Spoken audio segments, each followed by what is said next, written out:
Okay, and I'm back. I thought I was going to get interrupted there for a second. I thought I heard someone coming in, but it turns out to be nothing. But it was a convenient stopping point anyway. So, picking up where we left off, Arnold. The next episode's kind of interesting how they were put together because they're very similar. They are The Subway and Wheezin Ed. And the reason why I find it interesting that these episodes were put together is because they're very similar. They both feature Arnold and most of the gang exploring a new part of the city, getting to explore a new location. And again, I know I've said this before, but I love how, the show's set in the city, but they're constantly, exploring new avenues, new pockets of it. They're using the same locations, but they're always, expanding the palette, showing us new parts of it.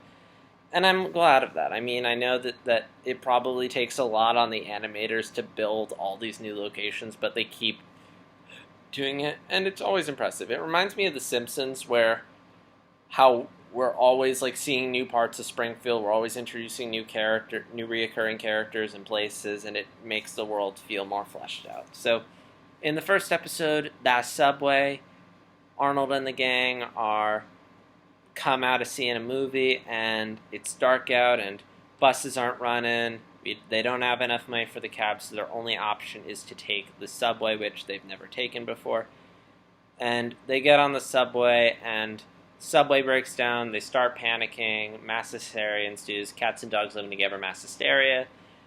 And eventually, Grandma hears about it on the news, heads down to the subway, and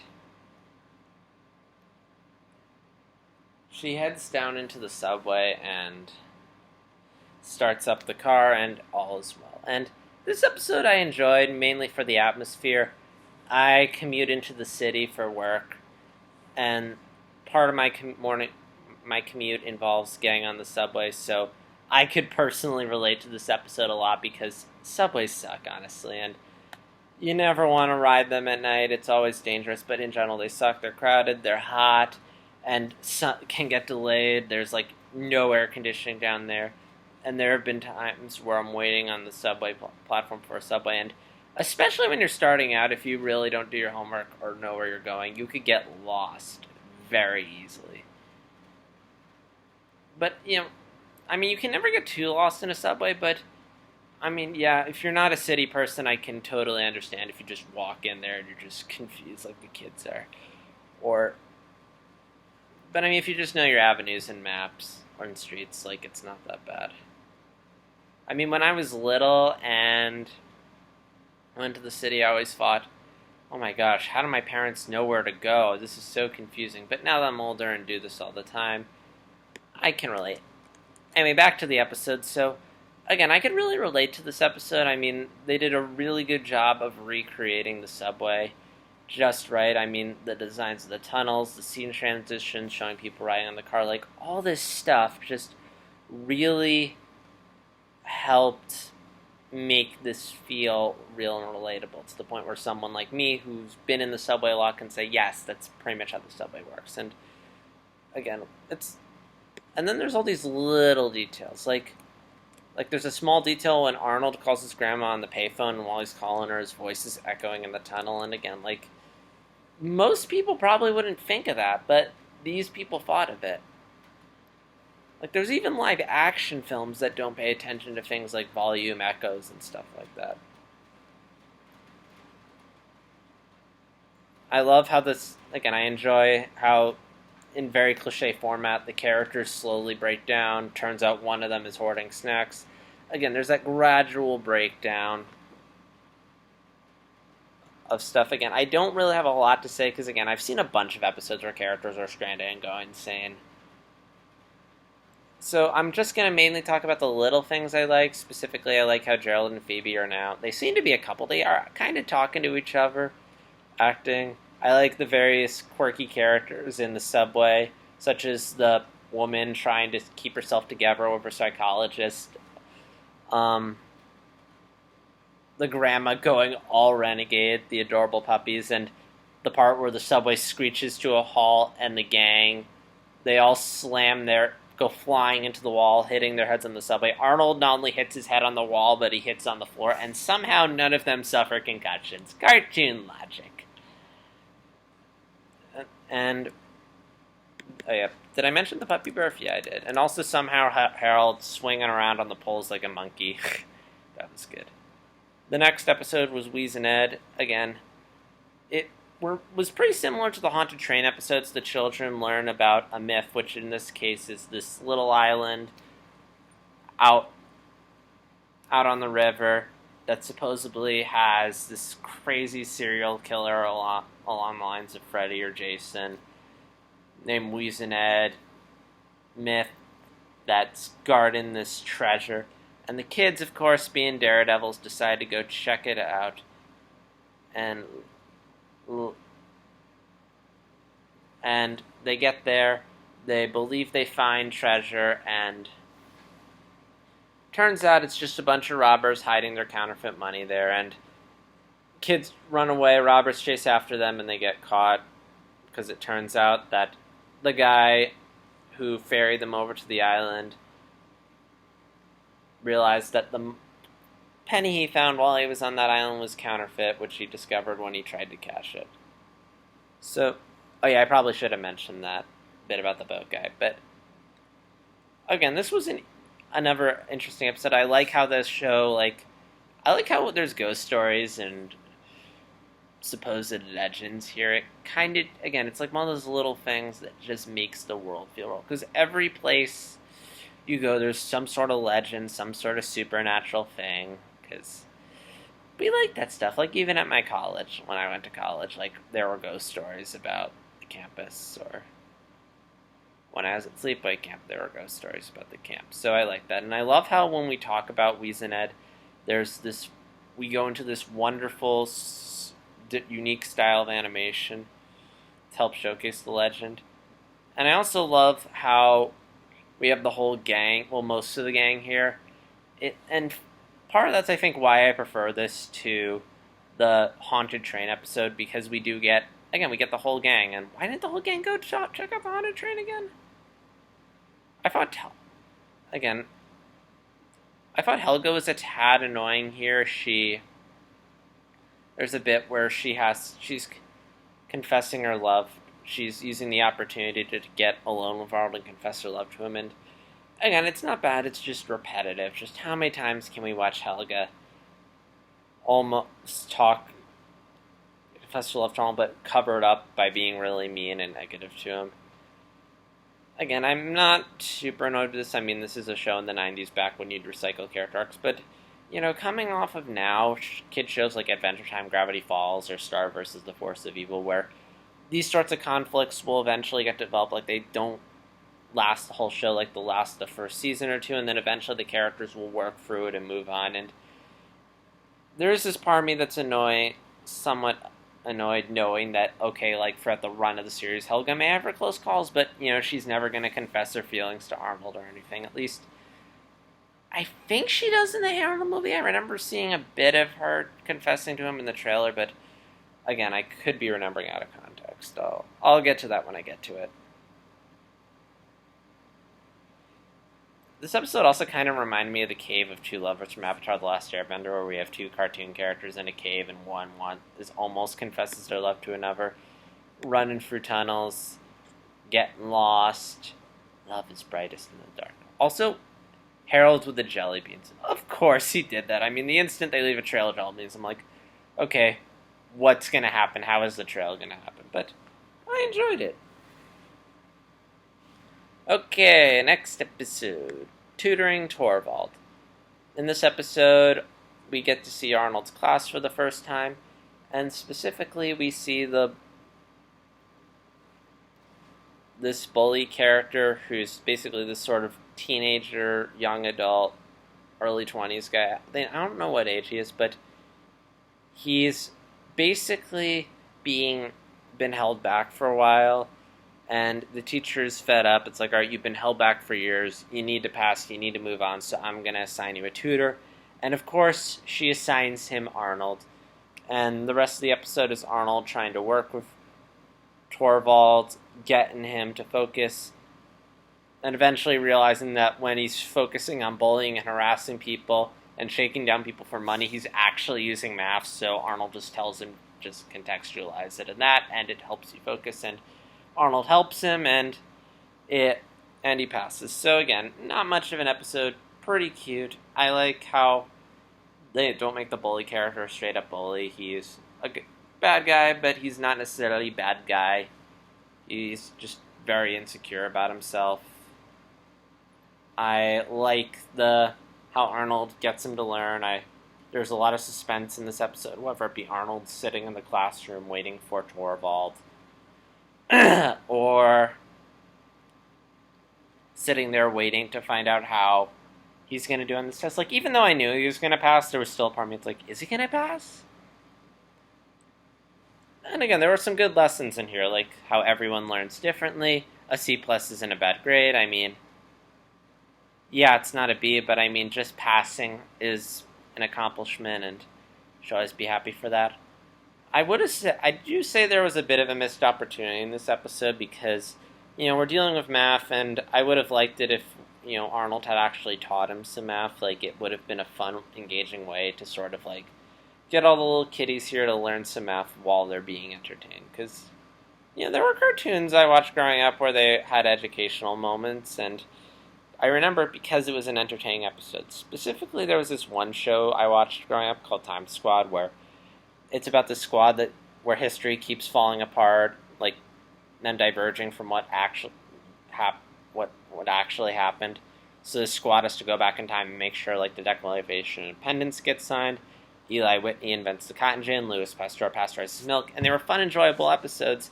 And through them all, you learn all these historical figures while being entertained. And I don't think Hey Arnold needs to be an educational show, but I would have liked it if they had just used this time to teach a little math. I mean, you could try solving the problems long I did, but my brain just hurt and I couldn't do that. Then there is Gerald comes over. In this episode, Arnold's sleeping over at Gerald's house. We see Gerald's family. And Gerald's always like, you always come over to my house. Why don't you come over? Why don't I get to come over to your house? And Arnold's like, well, I don't necessarily have my family. It's like, I'll come over anyway, which, okay, rude, you invited yourself, but, I bitch about Gerald enough on this channel. I should probably shut up about that. So Arnold shows up, gives him a tour of the flat, and shows him his grandparents, shows him the confined space. At one point, Arnold has to go around and collect rent from everyone, and it's pretty unfulfilling as pretty much everyone turns him down. But, I mean, at the end of the day, like, Gerald's content with it. And I don't really have a problem with this episode. It's not bad so much as it's awkwardly placed, because if you're doing what I'm doing and just watching them in the order they are on the disc, it's really weird because by this point we are very more than familiar with all the members of Arnold's flat. Like, they've all had their own episodes. The Wrecking Guy had his episode. The Kakashkas, unfortunately, had their episode. The Vietnamese, Korean, I'm slipping on his name, but that guy had the Christmas episode. Like, everyone has had an episode focusing on them, or Mr. Smith. So by this point, we kind of already know who all these people are. So it's kind of weird to have an episode like this. It would make sense if this was like one of the first episodes and it introduced these characters that eventually we got to spend more time with. But by this point, it's just very redundant. We've already done all this stuff, and they've all gotten their own episodes. And again, early on, this would be a great way to introduce everyone and explain what Arnold's relationship to all these different people is. But by this point, it's just sort of, we know it already. And I very much get the sense this was meant to be one of the first episodes. It's just the way it was put on the disc, unfortunately. But it is weird how a show where the episodes for the most part have been interchangeable so far, that there's one where it's, okay, this is one you should probably watch early on. So, I mean, but I shouldn't really talk about it as, in that sense, I should just look at the episode as it is. And as it is, it's fine. I mean, it's a fine way to introduce all the characters and all these quirks. I mean, whether you're in an apartment or neighborhood or college dorm, we all have our neighbors. We all kind of know them. We all kind of don't know them. And it's always kind of fun how you quickly get to know your neighbors, particularly in my freshman year of college. Like, I knew everyone, and pretty much everyone knew everyone in everyone's business, and it was kind of awkward, kind of messy. But so is life. And, this episode kind of shows that, like, we have all the noise of all the different people in Arnold's apartment.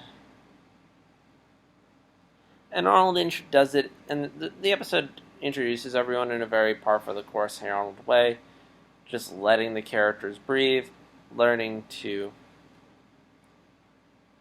And there is a bit of a lesson about learning how to tolerate people, learning how to put up with other people.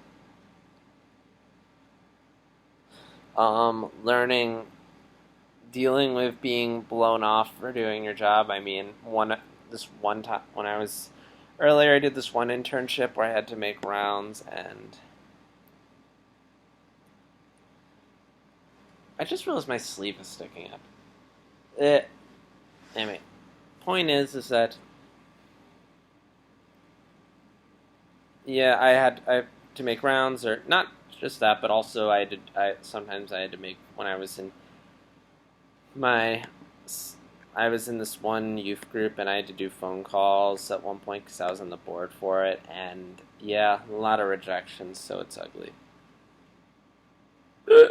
Again, this isn't a bad episode, it's just, again, I just feel like this would have been a better episode if they had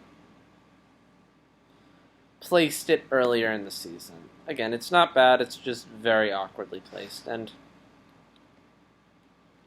that's all I have to say for now. The other episode I saw was Olga Comes Home, but I saw that with my girlfriend last night, but I'm probably going to just put it off for a bit, just because my throat's getting tired. Screw it, I'll talk about it right now. Because I just saw it yesterday and it's fresh in my mind. In this episode, as the title suggests, Olga comes home. Olga's Helga's older sister, and Helga is jealous. She's the perfect straight-A student, popular, a lot of friends, a lot of family, and Helga's jealous, so when Helga collects the mail, she sees Olga's report card came in, and it's all perfect days, so out of jealousy, Helga decides to just make one a B+, and it breaks her down. She's upset. And for a while, Helga's relishing in it. Her family's not. Olga's isolated, and the family's keeps showering her stuff, but she doesn't want it, so Helga takes it. But eventually, Helga gets guilty from, one, she tells Arnold about it, which weird that she would open up to Arnold about something like this, considering their love-hate relationship. And she also notices how down all her parents are.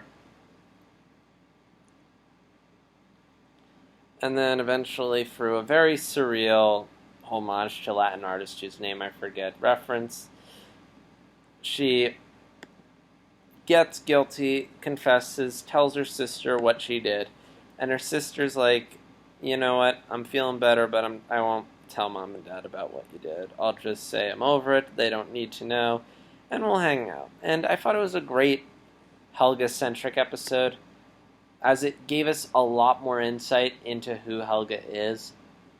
Helga's always one of those interesting characters, because, there's a lot of shows have the bully character, and Helga's probably the closest to it, but what sets her apart from other bully characters on other kid shows that came out at the time, like Angelica, is Helga walks this really good line between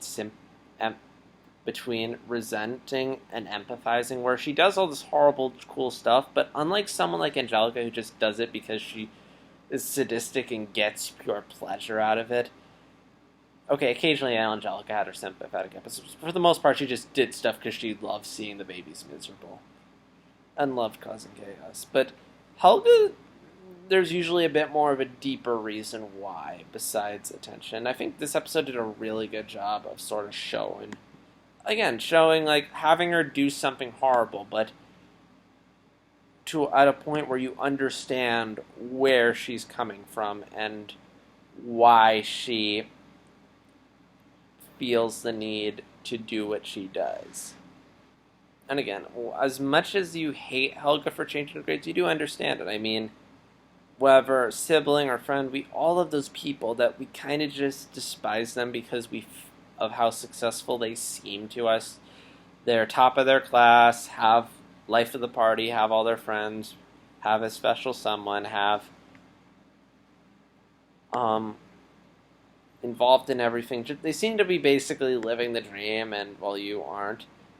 And sometimes, like, while it may seem like that, in reality they might just be miserable. I mean, whenever we talk to people about our lives, we always tend to focus on the stuff that's going well. We don't really like talking about the negative things, and sometimes it helps create this illusion that we're perfect human beings who live normally content lives, when in reality, like, they're not. Like, again, whether they be a celebrity, or someone that, like, everyone goes through rough times. Like, even Olga, someone who Helga seems is perfect, really, like, there's all this pressure to keep successful, keep happy, and there's this part of Helga that kind of envies her.